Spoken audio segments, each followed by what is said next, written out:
So by 1710, things really started picking up all over the world. 6 out of every 7 persons coming across the Atlantic were black folk coming to America. 6 out of 7 were blacks. For the first 300 years, coming this way west were blacks. Just in between, show you what they were doing, just from 1500 to 1660 as an example, they shipped 5 million black folk out of Africa just to Central America down here to dig for gold and silver.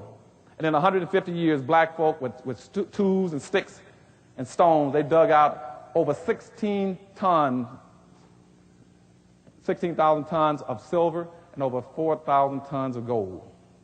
All that went back to Europe. Black folk at that point in time were producing almost 99% of all the sugar on earth, cotton, tobacco, anything else. They were building all the houses.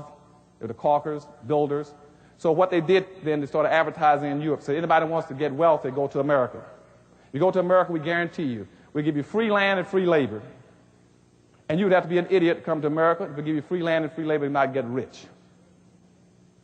So they began, and by 1710, somebody said, well, how are we going to control all these blacks? So the state of Virginia passed a law called meritorious manumission. Meritorious manumission then says that we will control blacks by building in an internal attitude inside of them to make them see things through our eyes, to make them white in everything but skin color.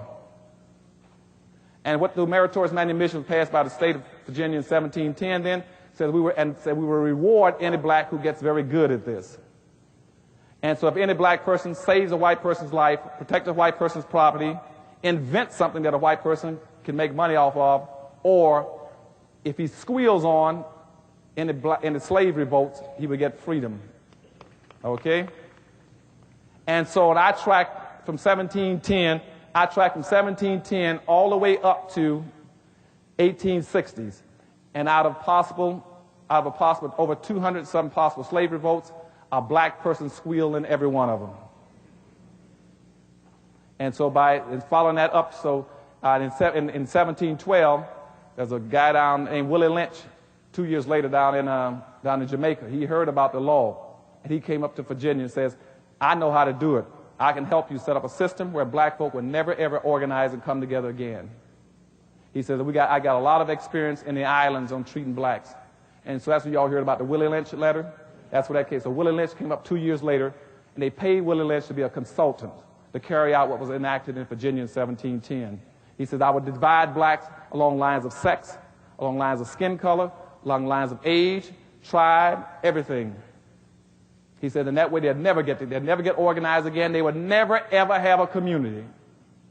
I would divide them so they'd never have a community that would be functional. And Willie Lynch started that, and as Willie Lynch started that, blacks began to squeal on each other. 100 years later, by 1840, for instance, I had over 6,000 blacks in the United States that were slave owners. 6,000 blacks owned other slaves by 1840. Because as soon as they got free under meritorious manumission, they ran out and tried to be white and hired and bought them some black slaves. And then when you saw tears coming out of my eyes, I just thought about, again, I was thinking about down in New Orleans. Down in New Orleans, and blacks down there saying, Dr. Anderson, what can bring us together?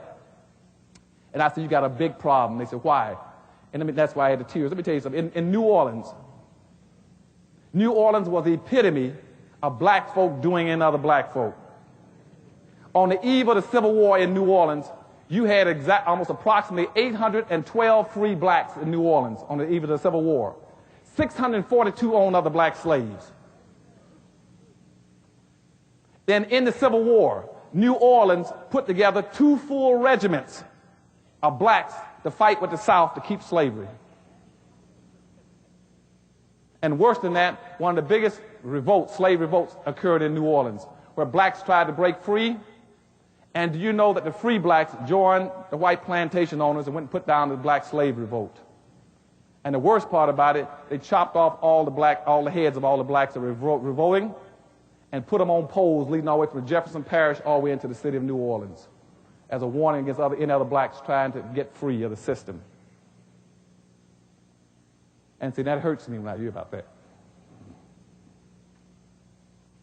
And so, you see, you got that meritorious manumission policy saying, keep black folk divided. So between 1712 now and up until the Civil War, some things started happening that's very profound for you all in understanding your racial situation out here. By 1750, black folk peaked out. The population of blacks in America got up to 34%.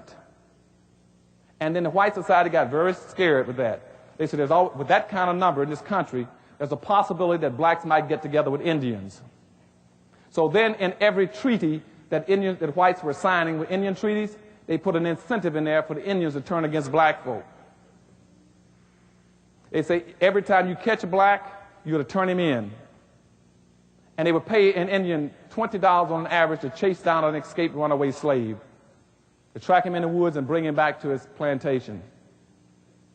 And because of that, Indians in America allied with the white dominant society.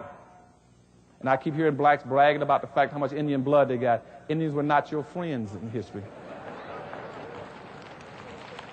They were not your friends. And I don't mean to put the Indians down. Indians got special problems. I'm not putting anybody else down. I'm not going to put the Hispanics down. I'm going to tell you the truth. And out of the 5 civilized tribes in the United States, all five of them sided with the South to keep slavery. In a 20-year period between 1840 and 1860, the biggest killers of blacks in America were Indians. And see, the Indians then, so that's what they were trying to get, that kind of an ally between whites and Indians, so that blacks could not ally with them. And that's why every civilized tribe was a slave trader. Indian tribe was a slave trader and a slave owner. As a matter of fact, in Camp Smith, right not too far from here in Texas, in 1867, in Camp Smith, the Choctaws and the Chickasaws still had slaves even 2 years after the war and wouldn't turn them loose. And the United States government gave them $300,000 to turn black slaves loose, to the Chickasaw and Choctaw Indians, and said, we'll give you $300,000 and take this money and divide it up and turn those black slaves loose and give them some land. And they never, but 2 years later, in 1869, blacks were coming to Washington saying the Indians never gave them anything. And to this day, blacks never got a penny from the Indians. So what I'm saying is everybody has been against blacks because we've never been united. But so when I leave here after today, I want you all to be together, okay?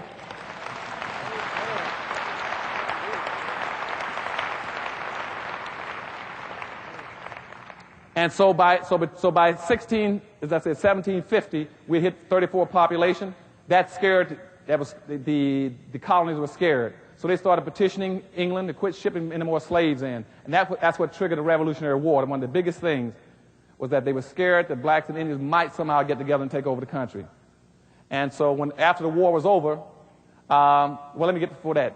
Then the Constitution was written. When the Constitution was written, what they did, they went back and picked up the slave codes I told you about, the slave codes and enslavement laws. That's why in the United States Constitution they classify you as 3/5 of a human being, why they passed the Fugitive Slave Act, and why they condone, slavery. That's why you got locked into that whole system. Because what they did then was give all the power to the slaveholding states in the South. And the first compromise was committed at that time. And what happened then, the wealthy whites in the country says, we will allow people to keep slaves, but we'll always protect poor whites. And so they started a system saying, wealthy whites up here, poor whites here, blacks down there. So even if you're a wealthy white, you'll make sure that poor whites are at least the management class, that they're over the blacks, they're the supervisors. So the blacks go into the ditch, the white will stand over it, the poor white will be over the ditch. If you put a black person on the truck, the white will drive the truck. Okay? That was a commitment that was made that poor whites would always come at least right above blacks. And I'm going to show you how that got into all our national public policies later on. And so between that, that was built into the Constitution. Now they developed a system in this country. I hope my time is on. Is my time running through? Okay. So they built into the Constitution, right after the Constitution was initiated, they built the Constitution based on the premise that you're going to have a social democracy. Very important for black folk. A social democracy means that the majority will win, the minority will lose and suffer. But also in the Federalist Papers, it says that the majority then can never do anything to stop the minority from becoming a majority.